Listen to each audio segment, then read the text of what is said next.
প্রকৃতির সৌন্দর্য দেখতে হলে বান্দরবান যাওয়ার কোনো বিকল্প নেই।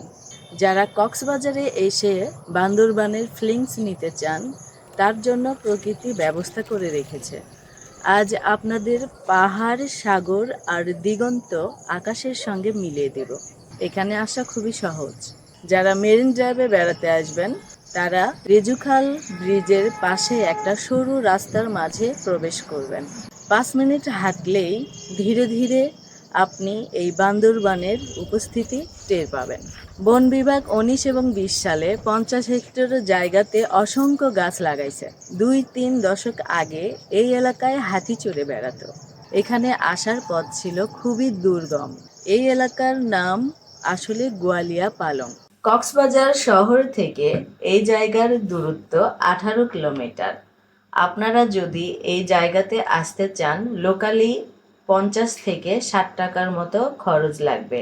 আর যদি পুরো সিএনজি নিয়ে চলে আসেন, সেক্ষেত্রে 500 থেকে 600 টাকার মতো খরচ পড়বে। দিন দিন বাড়ছে এখানে পর্যটকের সংখ্যা।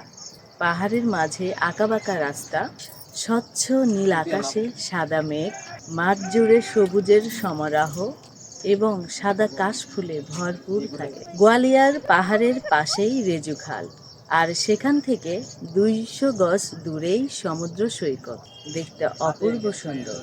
আর পাশেই রেজুখালে আপনি কায়াকিং করতে পারবেন। হাতের কাছেই আছে সোনারপাড়া বিচ, এরপরেই ইনানির পাটুয়াটেক সি বিচ। এখানে ক্ষণে ক্ষণে তার প্রকৃতির রূপ বদলায়। এখানে পাহাড়ের চূড়ায় উঠতে উঠতে পাহাড় আর সবুজের মিতালি আপনাকে দারুণভাবে আকর্ষণ করবে। এখানে পাহাড়ের বুক চিরে বানানো হয়েছে একটা অ্যানাকোন্ডা রাস্তা। সেজন্য আপনি যদি এক পাহাড় থেকে আরেক পাহাড়ে আসতে চান, তাহলে আপনাকে নিচে নেমে হেঁটে আসতে হবে।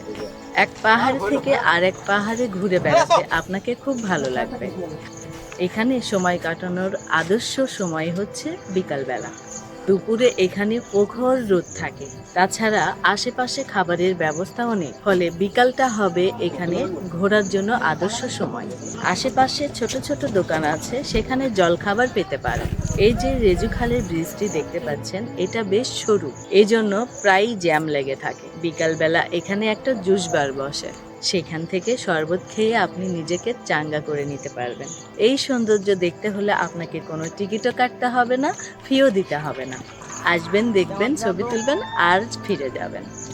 তবে পাহাড়ে উঠলে সাবধানে উঠবেন, হঠাৎ পড়ে যাওয়ার ভয় থাকবে।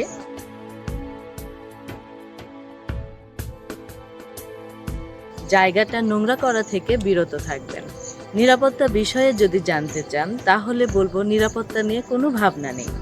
নিরাপত্তা নিয়ে কোনো সমস্যা আমরা এখন পর্যন্ত শুনিনি।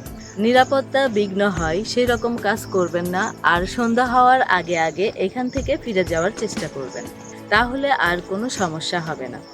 আর একটা কথা হলো, এখানে কিন্তু লেজওয়ালা বান্দর দেখা যায় না, আর যা দেখবেন সব লেজ ছাড়া মানুষ বান্দর।